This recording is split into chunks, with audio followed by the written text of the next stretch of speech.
Hola guys, welcome back to the channel. If you're new here, my name is Shannon and I'm a Dutch health scientist living in Adelaide, Australia. And in today's video, I'll be covering everything you need to know about doing your honours, from what it is to why you should do your honours. And I'll be answering some of the most common questions as well as sharing my own experience of doing my honours. So let's get started. What is an honours degree? An honours degree has various meanings in the context of different degrees and education systems. For instance, here in Australia, you usually do an honours year immediately after your bachelor degree. So let's say you studied health sciences for 3 years, you then add 1 year of honours towards that. So you end up studying for 4 years and graduating with a bachelor degree in health sciences with honours. However, in the Netherlands, at the university where I studied, you could do your honours next to your bachelor's studies. And this was a very competitive program to get into. You had to write a motivation letter and your grades had to be on point. And on top of that, there were only 50 places for all first-year students of the Faculty of Health and Medical Sciences.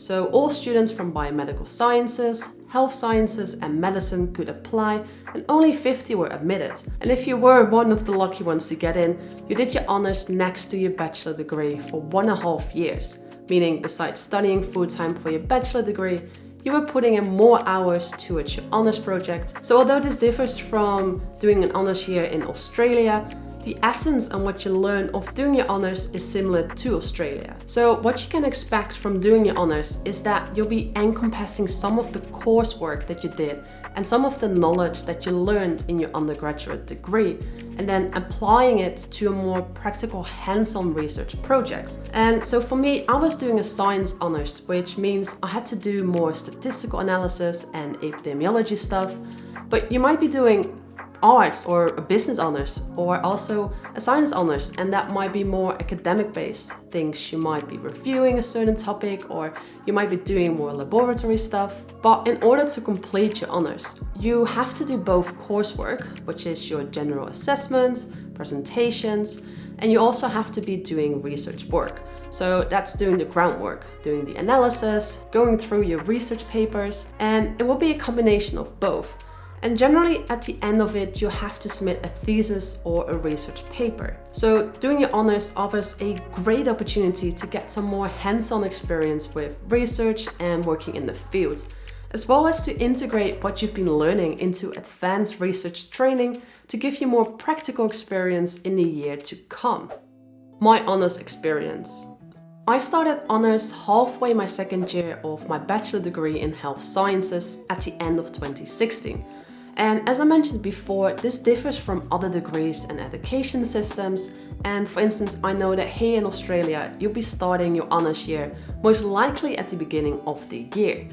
But I did my honours because I wanted to get more hands-on experience working on a research project, as well as to build up my CV, as in the Netherlands, doing your honours shows you're eager to learn and that you're motivated to work hard, which would be a bonus for if I ever want to apply for medicine or for a future career in research. So I decided to do a research project that used data from a birth cohort called the MAFAB birth cohort, which looked at fatty acid intake of the mother during pregnancy and how this relates to the health of the child later in life. So for the particular research project I did, we looked at the fatty acid intake of the mother and the effects of this on the sharpness of vision in children 7 years old. So as part of my honours degree, we had to complete coursework, but also research work. And then you also had to complete a research paper at the end of your degree.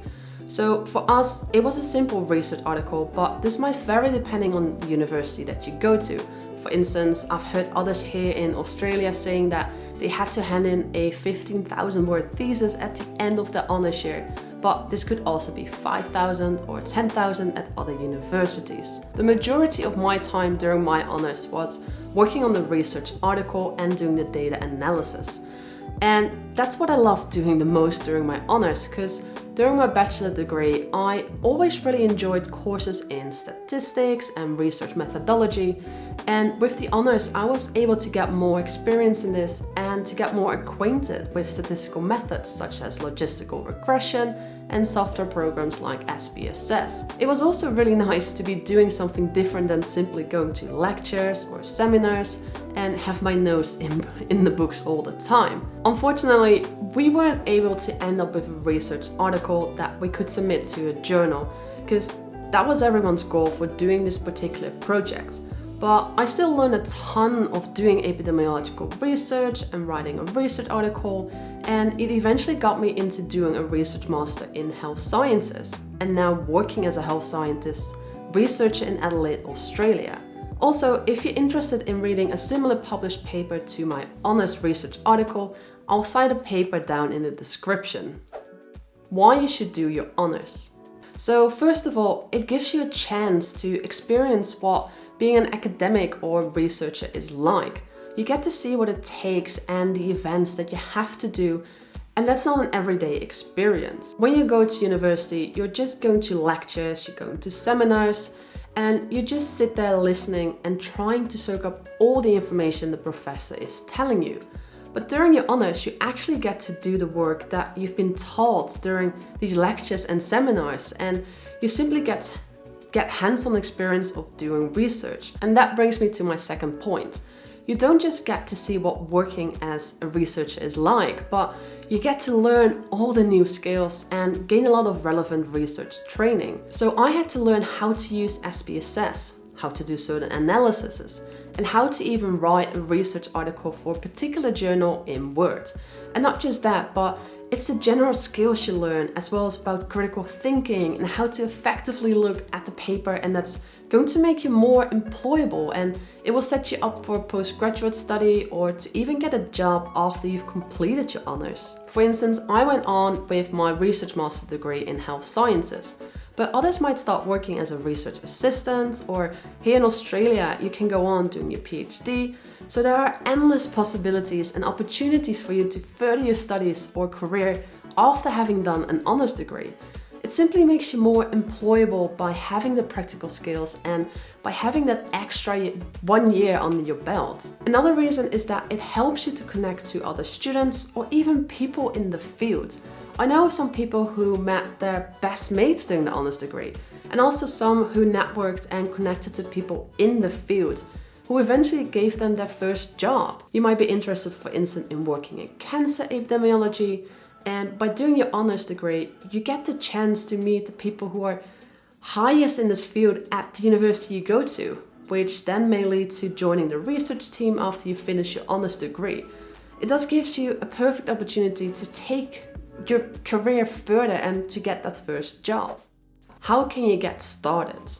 One of the most asked questions is, how do I get into honours? So here in Australia, the first thing you should do is to find a supervisor at the university you want to apply for, and to agree on a research project that can be completed in 1 year. And once you've done this, you can directly apply to your chosen university. Keep in mind though that each university will be different with their application guidelines, so make sure you check the university website in time to see what specific things you need to complete. Another question that is asked often is, can you research anything you want? And the answer to that is yes, you can reach anything you want, as long as you have agreed on the topic with your supervisor and it's something within the scope of the research team that you would like to join. So how can you find a supervisor?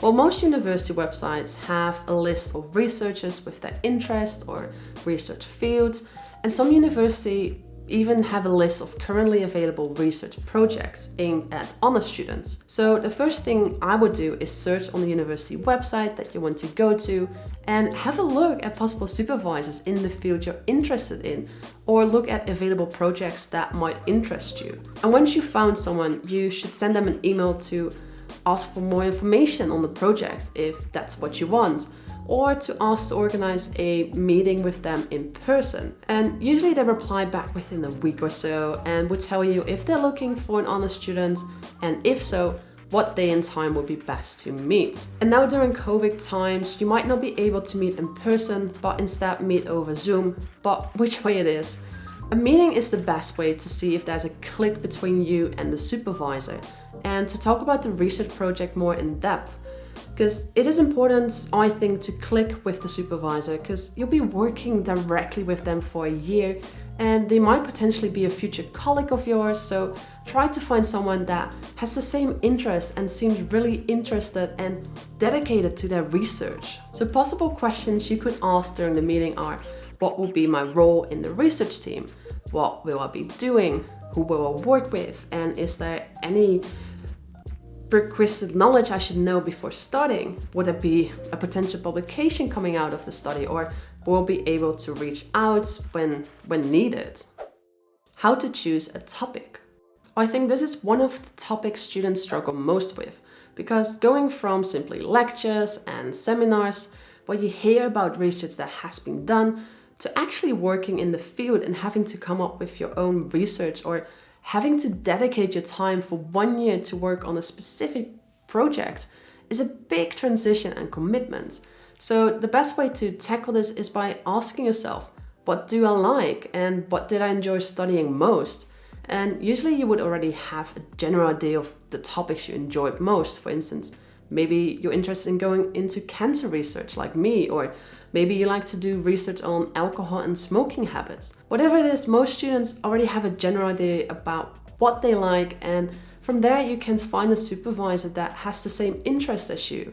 And then in consultation with your prospective supervisor, you can identify some possible topics and projects according to the following. So first, choose an area that is interesting to you, an area about which you are sufficiently interested in and curious about to maintain your enthusiasm for a year long, because you'll need to enjoy your honors degree. Second, choose an area that's interesting to your prospective supervisor. Third, choose a topic in which you can identify questions to be answered or gaps to be filled in the current knowledge.